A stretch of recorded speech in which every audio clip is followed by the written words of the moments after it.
مومنو، اگر تم کافروں کا کہا مان لوگے تو وہ تم کو الٹے پاؤں پھیر کر مرتد کر دیں گے، پھر تم بڑے خسارے میں پڑ جاؤ گے۔ یہ تمہارے مددگار نہیں ہے بلکہ اللہ تمہارا مددگار ہے اور وہ سب سے بہتر مددگار ہے۔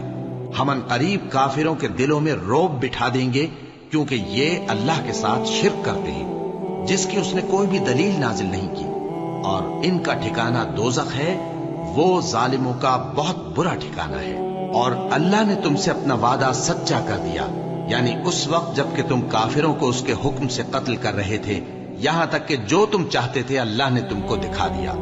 اس کے بعد تم نے ہمت ہار دی اور پیغمبر کے حکم کی تعمیل میں جھگڑا کرنے لگے اور تم نے اس کی نافرمانی کی۔ بعض تو تم میں سے دنیا کے طلبگار تھے اور بعض آخرت کے طالب۔ اس وقت اللہ نے تم کو ان کے سامنے سے ہٹا دیا تاکہ تمہاری آزمائش کرے، اور اس نے تمہارا قصور معاف کر دیا، اور اللہ مومنوں پر بڑا فضل کرنے والا ہے۔ وہ وقت بھی یاد کرنے کے لائق ہے جب تم لوگ دور بھاگے جاتے تھے اور کسی کو پیچھے پھر کر نہیں دیکھتے تھے، اور رسول اللہ صلی اللہ علیہ وآلہ وسلم تم کو تمہارے پیچھے کھڑے بلا رہے تھے، تو اللہ نے تم کو غم پر غم پہنچایا تاکہ جو چیز تمہارے ہاتھ سے جاتی رہی یا جو مصیبت تم پر واقع ہوئی ہے اس سے تم غمگین نہ ہو، اور اللہ تمہارے سب اعمال سے خبردار ہے۔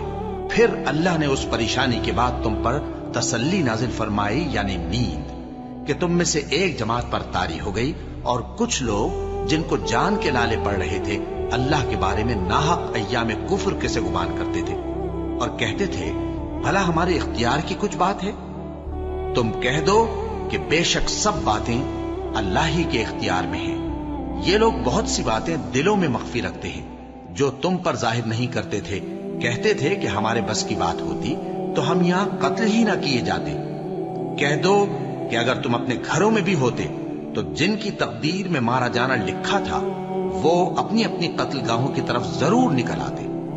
اس سے غرض یہ تھی کہ اللہ تمہارے سینوں کی باتوں کو آزمائے اور جو کچھ تمہارے دلوں میں ہے اس کو صاف کر دے، اور اللہ دلوں کی باتوں سے خوب واقف ہے۔